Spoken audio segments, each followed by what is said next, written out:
Hi friends, welcome to माय घरकुल.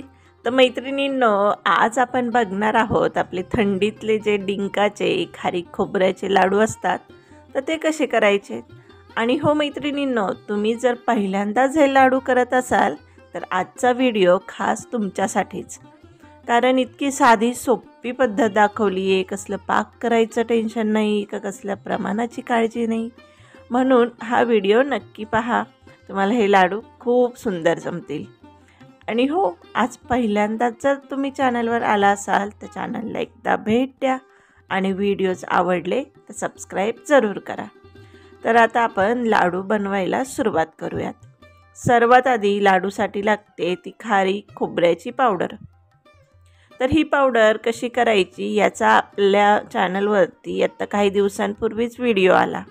आणि खारीक खोबऱ्याची पावडर ही करणं खूप सोपी आहे. तर तो व्हिडिओ तुम्ही नक्की पहा, तुम्हाला खूप हेल्प होईल. त्यानंतर मी इथं घेतलेत अर्धा वाटी बदाम आणि काजू. तुम्ही तुमच्या आवडीनुसार याचं प्रमाण कमी जास्त करू शकता.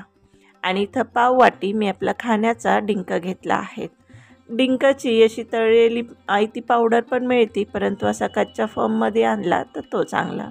आणि 1 चमचा खसखस घेतली आहे आणि आपल्याला थोडी इथं वेलची लागणार आहे आणि ही सुंठ पावडर लागणार आहे. तर ही का लागणार हे मी तुम्हाला पुढे सांगतेच. आणि आज हे लाडू आपण साखरेत न बनवता गुळात बनवणार आहोत. तर त्यासाठी मी इथं अर्धा किलो गूळ असा बारीक करून घेतला आहे. कडक गूळ बारीक कसं करायचा याचा व्हिडिओ पण आपल्या चॅनलवर आहे, त्याची खाली मी डिस्क्रिप्शन बॉक्समध्ये लिंक देते. तर खूप कमी साहित्य आहेत आणि तुम्हाला यात काही दुसरं साहित्य वापरायचं असेल, मगजबी वगैरे, तेही वापरू शकता. आणि प्रमाणाचं काहीच नाही, तुमच्या आवडीनुसार तुम्ही प्रमाण कमी जास्त करू शकता. तर इथं आता डिंक तळण्यासाठी मी तूप गरम करायला ठेवलं होतं. तूप आपलं छान तापलं की त्यात डिंक थोडा थोडा टाकून असा छान फुलेपर्यंत तळून घ्यायचा.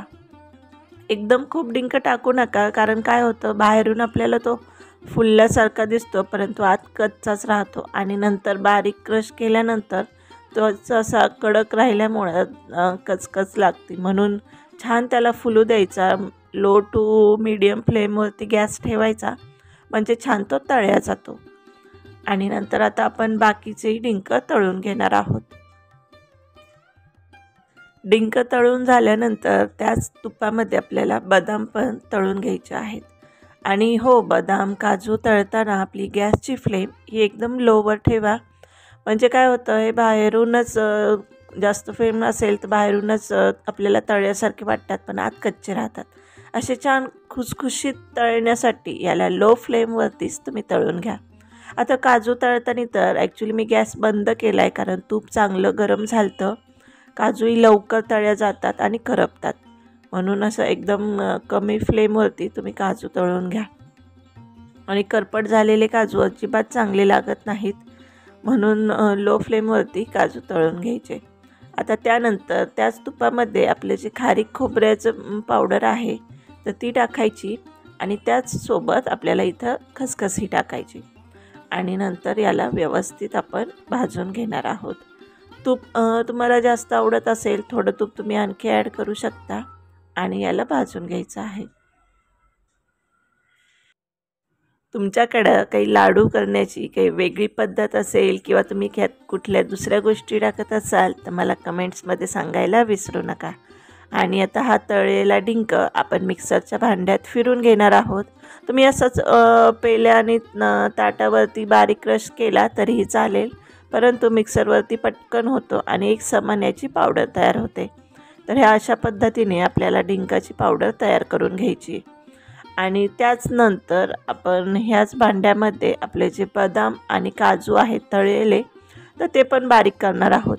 फक्त हे बारीक करताना काय करायचं, एकदम बारीक पावडर न करता प्लस मोडवरती, म्हणजे थांबत थांबत असं बारीक करायचं. आणि त्याच सोबत आपण इथं 2 वेलची टाकणार आहोत. याने लाडवाला चव खूप सुंदर येते. आणि प्लस मोडवरतीच आपण याला असं बारीक करणार आहोत. थोडे त्याचे असे तुकडेही राहिले पाहिजे की लाडू खाताना दाताखाली आले तर चांगले लागतात. आता हे मोठ्या एका ताटात मी सगळे जेवढे आपण गोष्टी बारीक करून घेतल्या आहेत त्या घेतल्यात. आणि याला आपल्याला मिक्स करून घ्यायचं आहे. तर यात सुंठ पावडर मी घालते अर्धा चमचा. आता ही का घालायची, ह्या सगळ्या गोष्टी ज्या असतात ह्या पचायला थोड्याशा जड असतात, म्हणून कधी लहान मुलांना आपण दिलं तर थोडंसं लूज मोशनचा त्रास होऊ शकतो, तर तो होऊ नये म्हणून आपल्याला यात थोडीशी सुंठ पावडर घालायची. सुंठीमुळे आपले पचनशक्ती चांगली सुधारते, म्हणून असे लाडू करताना थोडीशी सुंठ वापरावी. आता आपली जी आधीचीच कढई होती त्यामध्ये थोडंसं तूप घ्यायचं आणि नंतर आपण जो बारीक केलेला गूळ आहे तो घ्यायचा आणि आपल्याला याला वितळून घ्यायचं आहे. इथे आपल्याला पाक वगैरे काही करायचा नाही, फक्त जे पूर्ण गूळ आहे त्यातल्या ज्या गाठी आहेत तर त्या सगळ्या आपल्या मेल्ट होतील इथपर्यंतच आपल्याला याला वितळून घ्यायचं आहे. तूप का घालायचं, कारण जे आपण ज्यावेळेस लाडूसाठी हे गूळ वितळवतो नंतर तो आपण त्या सगळ्या पिठांमध्ये टाकतो तर ते कडक होऊ नये म्हणून, सॉफ्ट राहावं त्यासाठी 1 ते 2 चमचे तुम्ही इथं साजूक तूप वापरा. आता आपल्याला हे एकदम लो टू मीडियम फ्लेमवरतीच याला वितळायचं आहे. जास्त तुम्ही गॅस वाढवला तर हा गूळ करपू शकतो आणि सतत याला हलवत राहायचं. आता तुम्ही पाहू शकता यातल्या सगळ्या गाठी मेल्ट झाल्या आहेत, तर गॅस पटकन बंद करायचा आणि आपण जे आधी सगळं सारण पिठं सगळे मिक्स केले त्यामध्ये आपल्याला हे गुळाचं पाक टाकून घ्यायचं आहे. ही प्रोसेस थोडीशी फास्ट करायची. काय होतं, थंडीचे दिवस आहेत, गूळ परत घट्ट होतो, म्हणून आपल्याला ही फास्ट करायची. आणि याचा सगळा गूळ टाकल्यानंतर एक चमच्याने किंवा उलथण्याने आपल्याला याला मिक्स करायचं आणि नंतर हाताने व्यवस्थित सगळ्या ह्या पावडर ज्या आहेत तर त्याला गूळ आपला व्यवस्थित चोळून घ्यायचा. कारण काय होतं, हाताने व्यवस्थित हे पीठ मळल्या जातं, गूळ सगळीकडे लागला जातो आणि नंतर लाडू वळायला घ्यायचे. आणि लाडू हे वळताना शक्यतो कोणाची तरी हेल्प घ्या घरात, कोण असेल तर, म्हणजे पटपट लाडू आपले वळल्या जातात आणि मिश्रण जोपर्यंत थोडंसं कोमट आहे तोपर्यंत लाडूला आकार चांगला येतो. आणि परत तुम्हाला जर वाटलं की मिश्रण थोडंसं कोरडं वाटतंय, लाडू जमत नाही आहेत, तर मग काय करायचं, कढईमध्ये थोडंसं 1-2 मिनटासाठी त्याला गरम करायचं आणि परत थोडासा गूळ त्यातला मेल्ट झाला की हे थोडंसं ओलसर होतं आणि मग तुम्ही लाडू वळवू शकता. तर म्हणून इथं आपल्याला अशा पद्धतीने लाडू वळवून घ्यायचे आहेत. तर हे अशा साध्या सोप्या पद्धतीने आपले खारीक खोबऱ्याचे म्हणा किंवा डिंकाचे लाडू तयार झाले आहेत. तुम्हाला आवडत असेल तर तुम्ही यात मेथ्या पण तुपात तळून त्याची पावडरही घालू शकता, पण लहान मुलं काय होतं शक्यतो खात नाहीत म्हणून मी वापरली नाहीत. आणि अशा साध्या सोप्या पद्धतीने तुम्ही या हिवाळ्यात हे लाडू एकदा नक्की ट्राय करा. आणि व्हिडिओ पाहिल्याबद्दल खूप खूप धन्यवाद.